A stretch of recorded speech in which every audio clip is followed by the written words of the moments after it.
campers. Today's kind of a fun little project. Our kitchen cabinet here, this little skinny thing, has this drawer to put all of our utensils in. The thing's 8 inches tall. Seems like every time we want something, it's always at the bottom. So today I'm going to take this drawer out.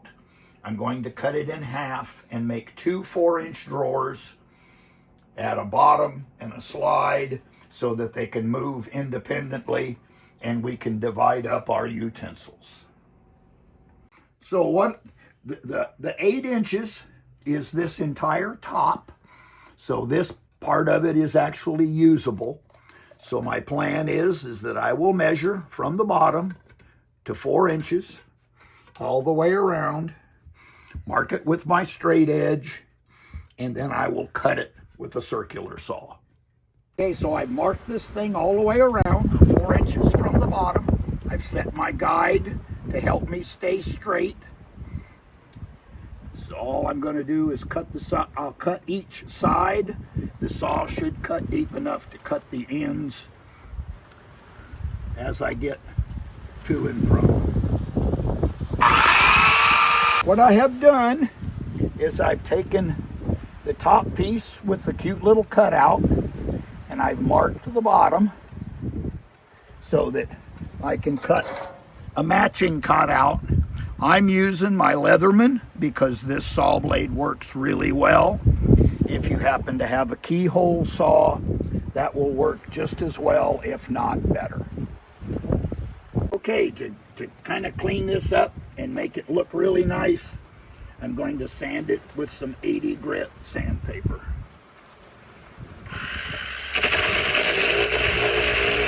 So, the boards that I bought are 12 by 12. The drawer is 16 inches long, so I had to cut 2 pieces. Not a big deal, but I've cut the bottom. Next thing I'll do is a little glue, and I'll use my stapler. If you don't have a stapler, you can use little wire brad nails.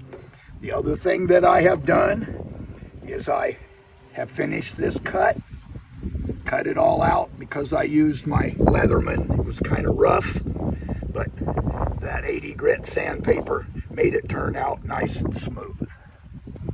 Okay, so I've cut these 2 pieces. This is the top drawer. What I'm going to do is put a little bead of glue, and then I'm going to use my stapler. There will be a link to this stapler in the description.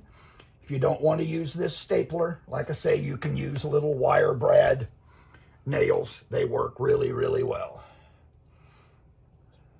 Don't need much glue.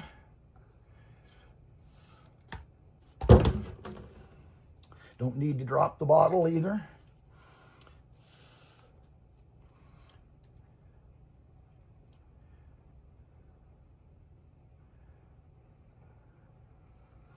The staples will hold it until the glue sets up, and they'll probably hold it even without the glue, but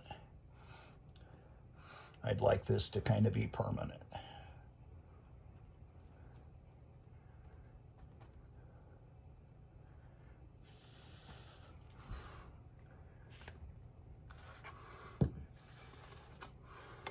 Using the front as a nice straight edge.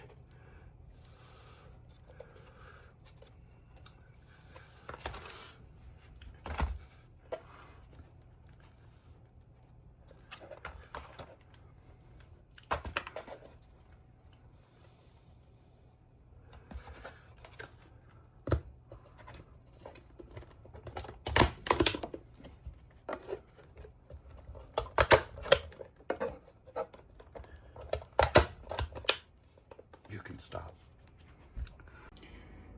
The next thing I need to do is I need to install the rails for the top half of the drawer. But before I can do that, we're going to go to a little separate intermediate video showing making some shim blocks for here. The existing slides that are installed in here for the drawer are mounted on shims to wring them out to the right size. So I'm going to have to build my own shim. I'm going to use the extra drawer bottoms that I bought and cut them in 1 inch by 4 inch strips. So the way I did this was I cut long strips 1 inch wide by the full 12-inch length. Then I cut them into 4-inch segments. Then I'm going to, this is the shim for the big side. This will be the shim for the small side. I'm going to glue them together and clamp them with my wood clamps. Let them set overnight, and then I can use those to install the slides for the second half of the drawer. I was able to do all of this cutting with my box cutter and using my carpenter's square as a straight edge. Everything is glued, everything is clamped. We'll let this set overnight, and I'll use those shims to install the drawer slides once everything is ready to install. And now back to your regularly scheduled video. Okay, so the shims are installed, the slides are installed, everything's attached in the back. When I mounted these, I measured from the top to here, the top to the back, from the outside wall to the slide, both front and rear, for both sides, to make sure that my slides are perfectly straight. That finishes the job. This is my new top, which is made from half of the whole thing. This is the new bottom. I did include a cutout so everything looks the same. And that's the full project. As always, thanks for watching, and please remember to like and subscribe.